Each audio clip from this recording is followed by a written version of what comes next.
The Battle of Lipantitlán, also known as the Battle of Nueces Crossing, was fought along the Nueces River on November 4, 1835 between the Mexican Army and Texian insurgents as part of the Texas Revolution. After the Texian victory at the Battle of Goliad, only 2 Mexican garrisons remained in Texas: Fort Lipantitlán near San Patricio and the Alamo Mission at San Antonio-de Texas.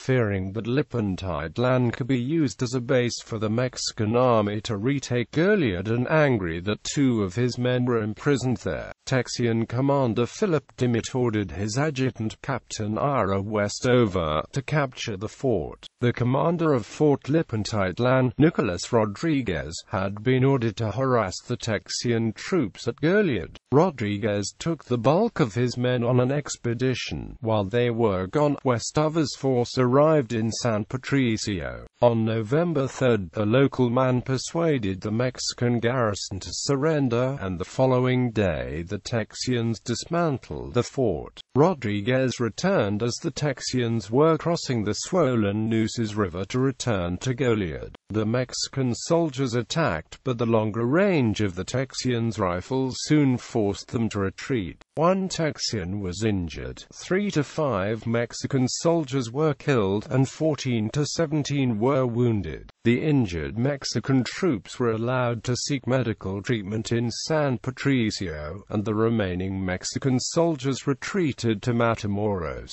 The Texians now had full control of the Texas Gulf Coast, which meant that the troops stationed at San Antonio-de Texas could only receive reinforcements and supplies overland. Historian Bill Groneman believes that this contributed to the eventual Mexican defeat at the Siege of Texas, which expelled all Mexican troops from Texas. The former site of the fort is now a Texas Historic Site. Background: Fort Lipantitlán was built on the grounds of an old campsite along the west bank of the Nueces River on the Gulf Coast of Texas. The site was first occupied by a nomadic Lipan Apache tribe during the periodic visits. After the Apaches abandoned the area, the campground was often used by missionaries, military units, and traders making the way between Mexico and the Texas settlements. In 1825 or 1826, Mexican officials constructed a makeshift fort, named Lipantitlán after the Lipan Apaches, at the campsite. According to Texian John J. Lynn, the fort was a single embankment of earth, lined within by fence rails to hold the dirt in place, and would have answered tolerably well, perhaps for a second-rate hog pen. The embankment was surrounded by a large ditch. Just outside the ditch lay adobe and wooden huts for the officers and the families. Between 80 and 125 soldiers from the 2nd Active Company of Tamaulipas were garrisoned at the fort. They collected customs duties and provided protection to San Patricio, a small settlement of Irish and Mexican colonists approximately 3 miles south. Smaller garrisons were located at Copana Bay and Refugio, with a larger force stationed at Presidio La Bafia in Goliad. In 1835, Federalists in several interior Mexican states revolted against the increasingly centralist reign of Mexican President Antonio López de Santa Anna. The Texians staged a minor revolt against customs duties in June, and wary colonists soon began forming militias, ostensibly to protect themselves. Fearing that strong measures were needed to quell the unrest, Santa Anna ordered General Martin Perfecto de Cos to lead a large force into Texas. Cos arrived in Texas on September 20. The Texas Revolution officially began on October 2 at the Battle of Gonzales. Within days, Texian insurgents seized Presidio La Bafia, located at Goliad. 20 Mexican soldiers escaped and briefly took refuge at Copano and Refugio. Those garrisons soon abandoned the posts and joined the larger force at Fort Lipantitlán. The Mexican soldiers at Lipantitlán began improving the defenses of the small fort. As the only remaining garrison on the Texas coast, Fort Lipantitlán was a vital link between the Mexican interior and Texas, the political center of Texas, which housed Cas and the only other force of Mexican troops in Texas. Captain Philip Dimmitt assumed command of the Texians at Presidio La Bafia.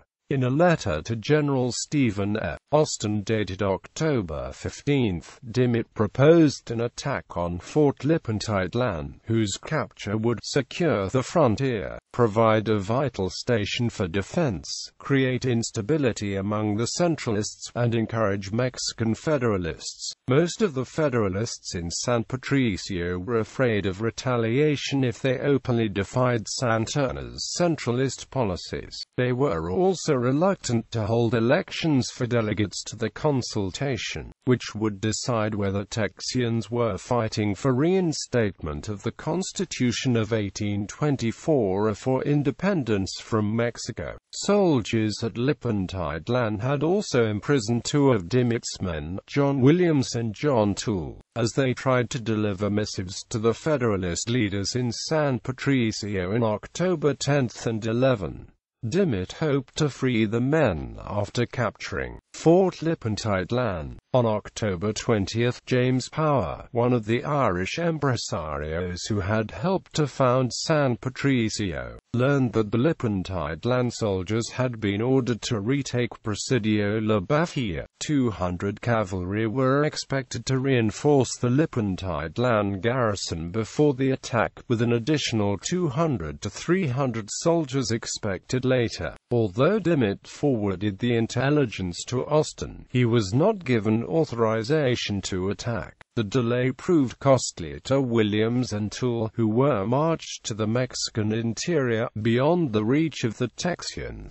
According to Dimmitt's angry letter to Austin, Toole begged his captors to kill him outright rather than send him on the march, which he believed would still result in his death. Dimmitt concluded, "This news, after the leniency shown to the prisoners taken here, could not fail to create a lively and a strong excitement. The men under my command are clamorous for retaliation." Prelude. The furor over the removal of Williams and Toole likely led Dimmitt to take matters into his own hands. On October 31, he sent a member of his staff, Adjutant Ira Westover, to take 35 men to attack Fort Lipantitlán. A self-appointed advisory committee, John J. Lynn, Major James Kerr and Power, rode along. The three advisors had been elected to the consultation but delayed their departure so that they could participate in the fighting. Rather than riding directly southwest to the fort,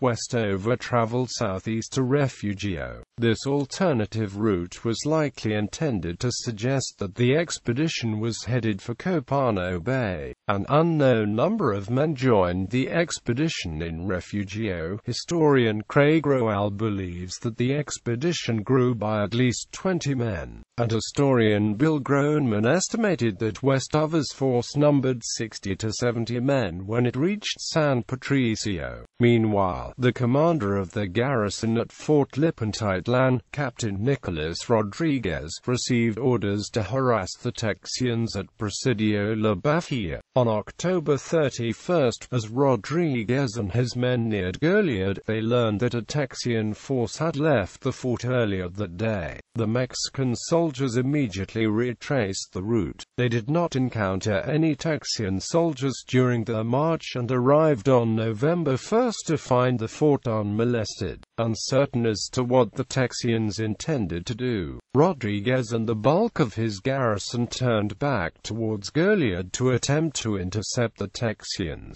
Between 21 and 27 soldiers, armed with 2 cannon, remained to defend the fort. Battle. Rodríguez expected the Texians to take a direct route His men patrolled the northern approaches to the fort. Westover's men instead approached from the east, eluding the Mexican patrols. 5 miles from San Patricio, Westover received word that Rodríguez was searching for the Texians. He forced the men to increase the pace, and they arrived at San Patricio 30 minutes after sundown on November 3rd. Westover positioned 2 small groups of men to guard the Nueces River crossings, about 70 yards from the fort.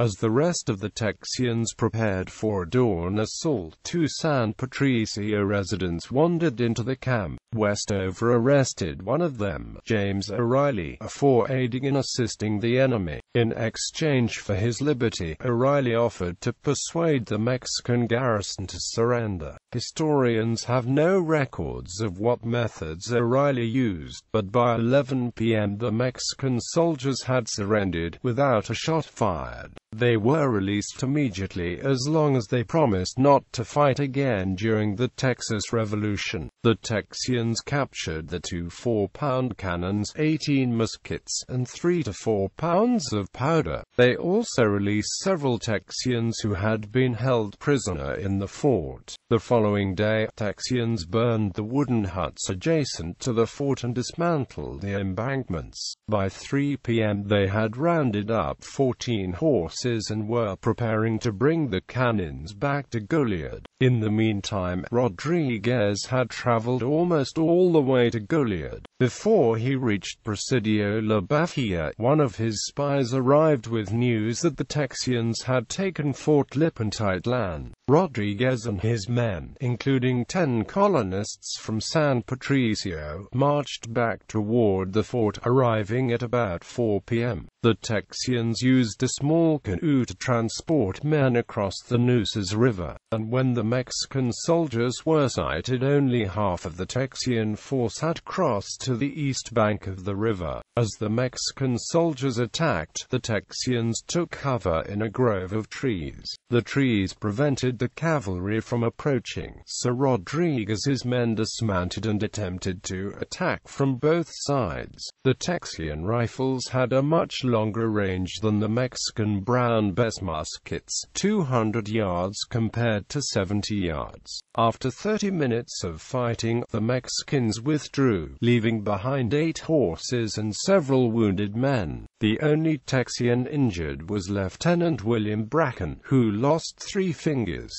Texian rifleman A.J. Jones later wrote to Fanon that 3 Mexicans had died with 14 wounded, though historian Stephen Hardin believes that 5 Mexicans died with 17 wounded. Jones's letter mentioned that 3 of the wounded were the alcalde, judge, and sheriff of San Patricio. Aftermath. Without draft animals, the Texians had no easy way to transport the artillery. As night approached, a cold rain began to fall, and the men became discouraged. Westover, Kerr, Lynn, and Power agreed to throw the artillery in the river rather than continue to struggle with it. The Texians also deposited the cache of captured ammunition and muskets in the river. In their opinion, the supplies were useless. Most Texians spent the night in San Patricio, housed by sympathetic locals.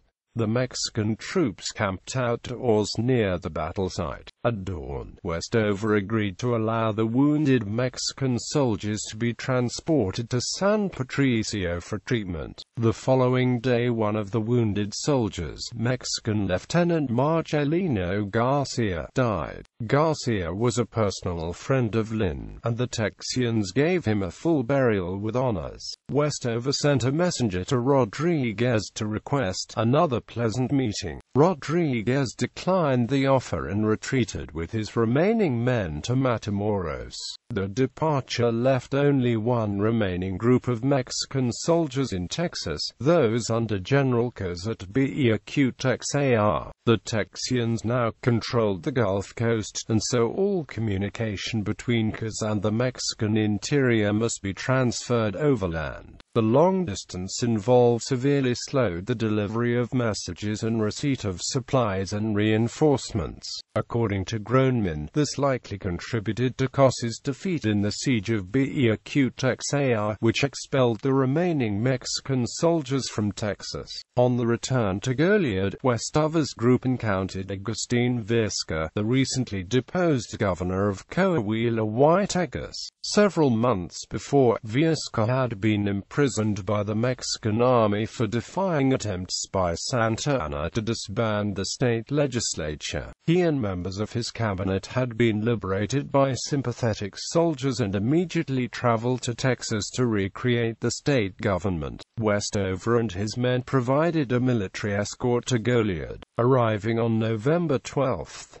Dimmitt welcomed Vizca but refused to recognize his authority as governor. This caused an uproar in the garrison. Many supported the governor, while others believed that Texas should be an independent country and should therefore not recognize the Mexican governor. Dimmitt later chastised Westover for not following orders during the expedition.